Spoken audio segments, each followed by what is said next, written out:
千万别小看这个瘦弱的男人，他仅用一拳就 KO 了对手。随后他摘下牙套，头也不回地离开了擂台。他没有退场 BGM， 也从不接受采访，甚至网络上都找不到他的任何资料。然而就是这样一位神秘的强者，在数月之前还是个默默无闻的沙包皇帝。此时在擂台上训练的是综合格斗的新兴狂犬，与他一同训练的选手无人能撑过第一个回合。现在他已击败了8位陪练，这也导致无人敢再上台挑战。于是教练只好高价聘请新的陪练。旁观的男人立刻产生了兴趣，并声称自己愿意尝试，但很快遭到教练的拒绝。教练让他先回去练习自己的沙袋。狂犬也忍不住出言嘲笑。本想离开的男人听到后，直接转过头申请出战。接着教练询问助手是否签署了免责协议，在确认助手已经签署后，教练再次走向男人，并警告男人一切后果自负。男人没有说话，而是直接走上了擂台，对着狂犬就是一脚。趁对手愣神之际，迅速出拳猛攻。他的动作行云流水，仅用一个背摔就将对手重重摔在地上，紧接着拳头如雨点般落下。就这样，最有潜力的新兴狂犬还没有坚持一个回合就被无情的 KO， 整个拳馆顿时鸦雀无声。男人缓缓走向教练。这么精彩的视频，真想驱车到现场看看。我在瓜子二手车买了台特斯拉，才花了9万9，买二手新能源就上瓜子。瓜子最近上了几千台新能源源头车，全是从个人和批发商这些源头来的，同样车况轻松省下万把块，错过就亏大了。瓜子二手新能源源头职工更省钱。不巧的是，这一幕刚好被人拍了下来，并将视频上传至热门的社交平台。职业拳手被无名小卒击败，顿时吸引了众多围观者。随着男人 KO 的视频爆红网络，连美军海外基地都在热议，纷纷猜测男人的真实身份。一个士兵在看完视频后立刻跑回宿舍，拿出头盔摄像机拍摄的另一段视频，然后用 B8 摄像机查找片段，寻找曾经拯救自己的恩人。经过最后的画面匹配，正是他苦苦寻找的那个人。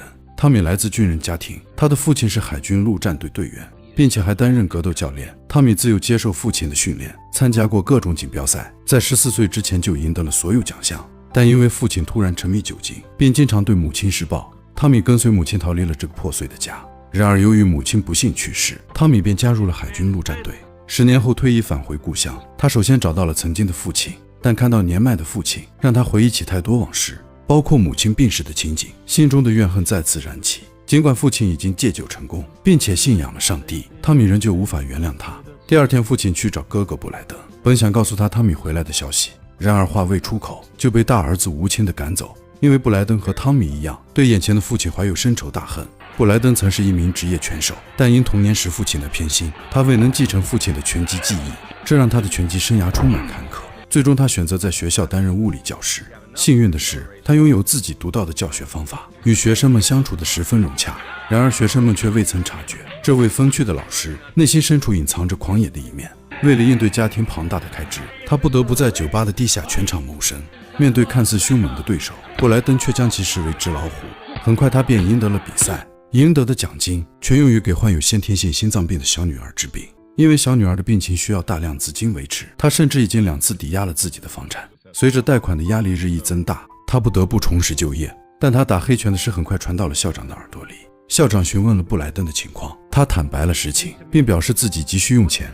校长勃然大怒，身为教师，怎能与野兽般的人进行格斗？他说自己原本就是一名拳手，只是简历上未曾提及。校长感到十分震惊，当即就让他停薪留职。这对布莱登来说无疑是雪上加霜，但好在他还能继续打拳，勉强能够维持家庭的日常开销。妻子十分担忧，一旦丈夫再次受伤，整个家庭就会面临末日。但布莱登已经做出了决定，现在只希望得到妻子的支持而已。妻子也知道这是没办法的办法，因此也不再多言。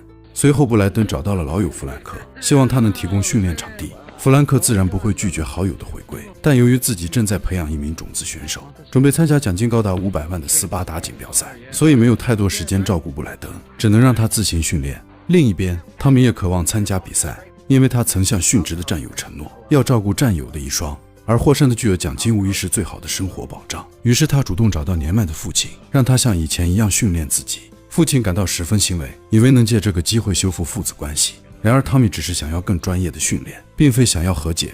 这时父亲提出了几个条件，要求汤米交出所有药物，搬来与自己同住，并且饮食必须遵循养生指导。汤米为了能赢得这场比赛，答应了父亲的所有要求。为了这500万美金，汤米经过严格的体能训练，逐渐恢复了昔日的巅峰状态。与此同时，布莱登看到种子选手接受采访，内心也开始泛起波澜。尽管自己已过巅峰年龄，但体能和毅力远超种子选手。显然机会总是留给有准备的人。果然意外不期而至，种子选手突然扭伤脚踝，不得不退出比赛。布莱登抓住机会，向朋友提出自己是否可以代替种子选手参加那即将到来的斯巴达锦标赛。朋友对他能否承受比赛压力表示担忧，但布莱登坚信自己能够胜任，于是朋友便同意了他的请求。不久，锦标赛的见面会到来，所有参赛者都在接受媒体采访，唯独汤米坐在一旁的角落，他似乎更喜欢低调行事。这时，汤米在人群中发现了哥哥布莱登，布莱登也看到了多年未见的弟弟，两人目光交汇。就在他准备上前打招呼时，却被朋友突然叫住，因为布莱登的采访时间到了。尽管如此，他依旧关注着远处的弟弟，但汤米似乎并不想见到他。到了晚上，父亲无意中看到电视报道，小儿子汤米因在战场上救人，已成为人们心中的无名英雄。于是他急忙叫来汤米一起观看这则新闻。然而汤米只是随意扫了一眼，便转身回到房间，随后拿起外套，准备去外面透透气。没想到哥哥也来到了沙滩，偶遇了正在散步的弟弟。多年未见的兄弟俩再次相遇，却难以表达出太多的激动之情，因为他们都经历了太多生活的艰辛。尤其是汤米，现在的他心上长满了刺，不仅对父亲怀有恨意，对亲哥哥布莱登也是如此。因为曾经他们约定一起逃离，但哥哥却为了现在的妻子突然改变主意，选择留下。汤米不愿听哥哥的任何解释，脸上满是厌恶和仇恨，这也激起了布莱登心中的怒火。You're not the only one that suffered, Tommy. I didn't even know she was sick. I never even got the chance to say goodbye to my own mother. You had no right to keep that from me. That was not your decision to make. 但汤米认为这些都不是借口，最终两人不欢而散。比赛很快开始，16名选手将在2天内决出胜负。现场观众热情高涨，场外的人们也期待已久。第一位出场的选手正是汤米，他没有音乐，没有赞助商，网络上也找不到他的任何资料。然而这位神秘的选手只用了一拳，直接击倒了对手。接下来出场的是哥哥布莱登，他以替补的身份登上了擂台。解说员将他比作小金鱼，等待着被大鲨鱼吞噬。因为他的对手是一名强壮的黑人，并且在发布会上宣称要给这位物理老师上一课，但他严重低估了对手的实力。裁判很快发出比赛开始的信号，但布莱登并不急于进攻，而是小心防守，摸清对手的实力。对手出拳，他也出拳；对手猛攻，他就避其锋芒，将对手逼至笼边进行缠斗。然而这种打法并未给他带来优势，很快对手将他压制在地，紧接着锁住了他的喉咙。这种动作极易让人失去意识，也是格斗中最危险的锁技之一。出乎意料的是，布莱登凭借坚韧的意志，艰难地撑过了第一回合，这让所有人都感到意外。看来这位物理老师并非等闲之辈。第2回合，布莱登不再保守，而是开始主动出击，完全掌控了比赛的节奏。最终他抓住机会，一击抱摔，接着用剪刀脚切入，最后用木村锁降服了对手。显然一击制胜才是布莱登的绝技。此刻呼声最高的当属俄罗斯选手，这位选手始终维持着不败的传说，无人能在首回合中幸存。与此同时，汤米也迎来了他的第2位对手，他持续发起猛烈的攻势，让对手措手不及。感觉汤米不像是来参加竞技，更像是来自宣泄情绪。很快他又赢得了一场胜利。如此强大的选手必将掀起一波又一波的热潮。而布莱登在另一边打得异常艰苦，但他凭借坚韧不拔的意志，再次利用锁技险胜对手。如果说赢下一场是偶然，那么连赢2场则是实力的证明。他巧妙地运用了力学原理，在赛场上占据了独特的优势。不久，兄弟俩都成功晋级4强。布莱登率先出战，家中的妻子不禁为他捏了一把汗。布莱登在笼中承受了很多重击，才勉强将比赛拖入了第3回合。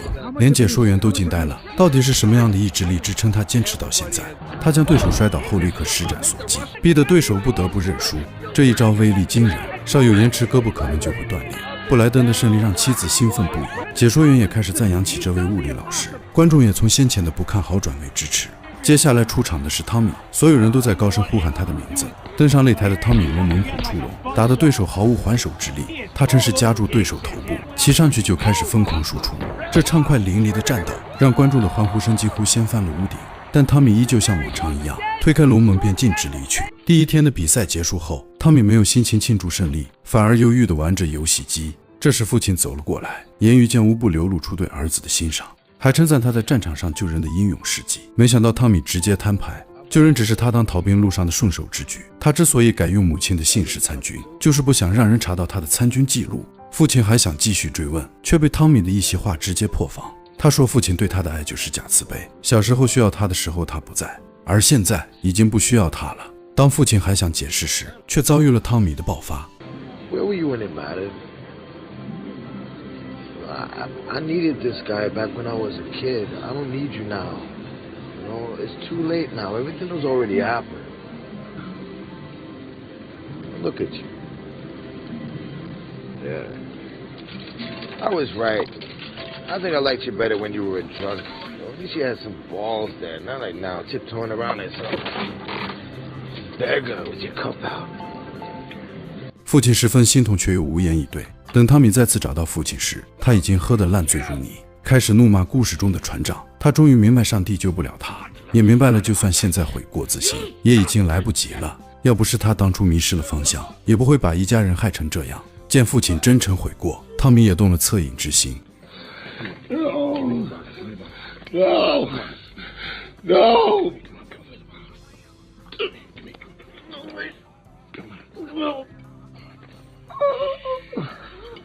炽热的赛场上，汤米神情冷峻地出场。与以往不同的是，他的战友们成群结队地来为他加油，军歌是如此嘹亮，振奋人心。这一幕宛如胜利日的时代广场。汤米的对手进场后不断挑衅，引起军人方阵的阵阵嘘声。对峙时更是口出狂言，完全没把汤米放在眼里。殊不知他惹的是怎样一头野兽。汤米再次一拳将对手 KO， 随后便骑在他身上疯狂输出，甚至对手都没来得及喊出投降，就已经被打得不省人事。汤米率先挺进决赛，他将面对科巴与布莱登的胜者。布莱登出场，妻子也在观众席为他加油助威，这让布莱登信心倍增。随着聚光灯聚焦于入口，科巴闪亮出场。I want you to look right at him when he comes in here. Look right at him. All right? Don't take your eyes off him. 人们不担心科巴能否取胜，只担心布莱登能否撑过第一回合。平时只是听说科巴有多可怕，但真正站在擂台上才意识到，这家伙还是太全面了。那强烈的压迫感让人不寒而栗。比赛一开始，布莱登试图通过移动寻找机会，打了2拳后才意识到对方连躲都不躲。反观科巴的攻势异常凶猛，每一拳都让布莱登痛苦不堪。科巴毫无悬念拿下了第一节，第2节依旧没有改观，布莱登就像沙包一样任人摆布。眼看就到第3节，此时布莱登已经快要坚持不住，弗兰克却给了他坚持下去的动力。You don't knock him out, you lose the fight. Do you understand me? You don't knock him out.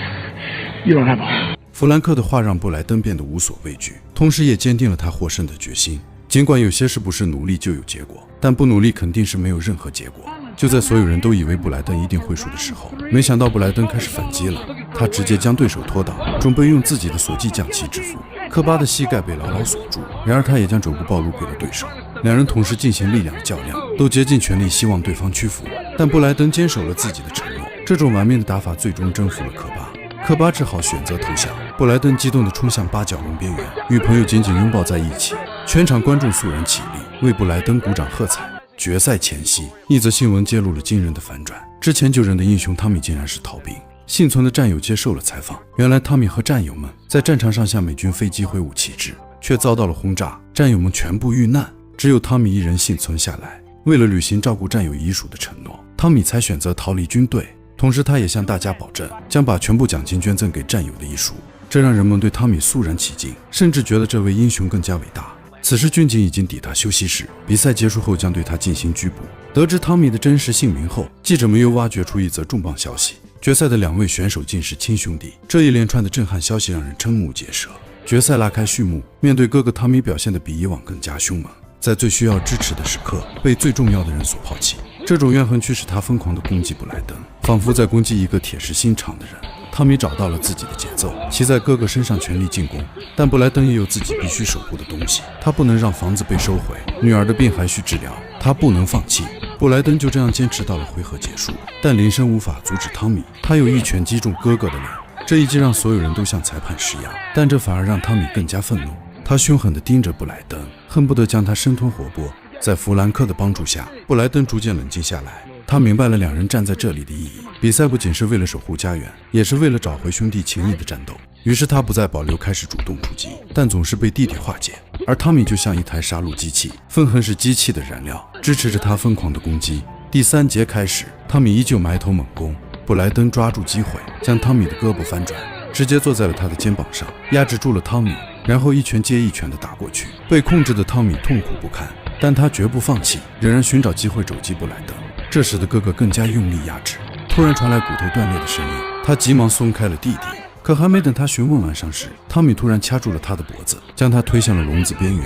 好在回合结束，裁判将二人分开。布莱登试图向裁判呼喊，提醒他注意汤米的伤情，但被观众的吼声淹没。汤米独自一人留在笼边，脸上泪水和汗水交织在一起。新一轮的对决开始，汤米单手向前发起攻击，布莱登无法理解弟弟的举动，竭力劝他放弃比赛，然而却未得到任何回应。布莱登的重拳不断击中汤米受伤的手臂，质问为何他要这样坚持，但汤米似乎在主动寻求打击，仿佛想要在哥哥手中结束一切。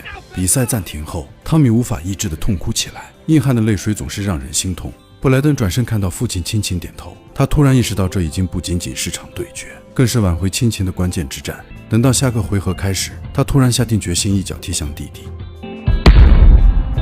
I'm sorry, Tommy. I'm sorry. Yeah, Tommy. It's okay. It's okay. I love you. I love you, Tommy.